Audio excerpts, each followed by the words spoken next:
Alright, I just spent about 20 minutes cleaning off the side of the carboy and the countertop and the floor in my hands. I am highly incented not to miss next time. So my choice for how to get the rest of the honey out is to put some water in the pail and microwave it for a little bit and stir it around, get all that honey off the side. And I'm thinking that the added benefit of the hot water, the very thin diluted honey in the hot water, will also serve to wash the honey off of the inside of the funnel. And there you go. Put that right in there. And that's it. So I'll just top this up to a little over 5 gallons. Remember, if I'm looking for a 5-gallon final batch, that I'm probably going to want to put 5.5 gallons, maybe a little bit more in there, to account for loss due to yeast settling. So I'll top that off and we'll go on to the next one.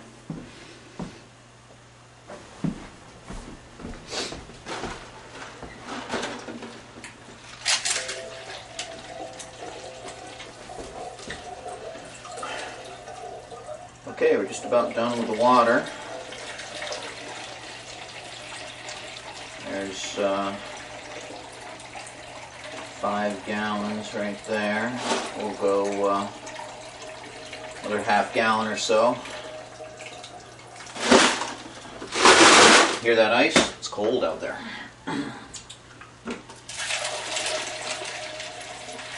The other gallon of honey is approaching the 100-degree mark, so we're just about ready to do the second one.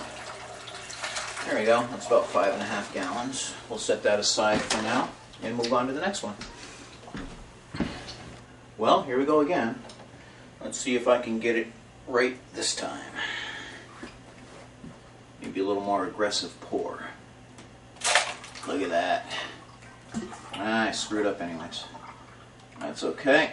That's not as bad. Scrape out the last of it.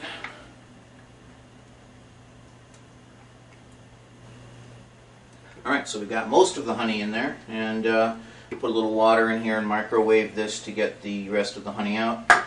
It's important to remember, if you're going to do something like that, take off the metal handle from the pail before you put it in the microwave. So we'll do that. Alright, I have some super ferment yeast nutrient. It says here 1 teaspoon per 5 gallons if you're making beer, and 1/2 to 1 teaspoon per gallon if you're making wine. Because mead is closer to wine than it is to beer in terms of yeast nutrients that come with your fermentables, in this case the honey, I'm going to treat this as a wine, and I'm going to put in 4 teaspoons. So I have already done that to this other one here, and after getting the yeast nutrient in, I oxygenated it, which is a fancy word for saying pick it up and shake the heck out of it for a few minutes to kind of get the honey a little more dissolved and get some oxygen in it, because yeast needs oxygen when it's first doing its work. It's only after the fermentation is done that you want to keep oxygen out, so that's why you want to shake it up. So that's it. I'll take care of that. Then we'll take a gravity reading, put some yeast in, and forget about it for a little while.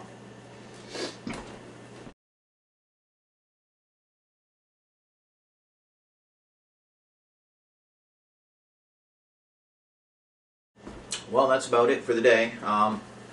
I find that I am not comfortable trying to take a gravity reading of the must right now, because what I'm seeing is that you can't, I'm sure you can't see it in the camera, but if you look down on the bottom here, you can see how quite a bit of honey is still settled out on the bottom. I'm not 100% certain if that's good or bad. Maybe real mead maker can give me some advice on that. So anyways, I don't see a lot of sense in taking a gravity reading if all of my sugars are not dissolved into the must. So taking a quick look online, I found that a rough estimate is that 12 pounds of honey across 5.5 gallons of liquid should yield somewhere in the range of between 9 and 10% final alcohol by volume, which is fine. That's about what I was looking for. I'm looking for a very dry mead. This is,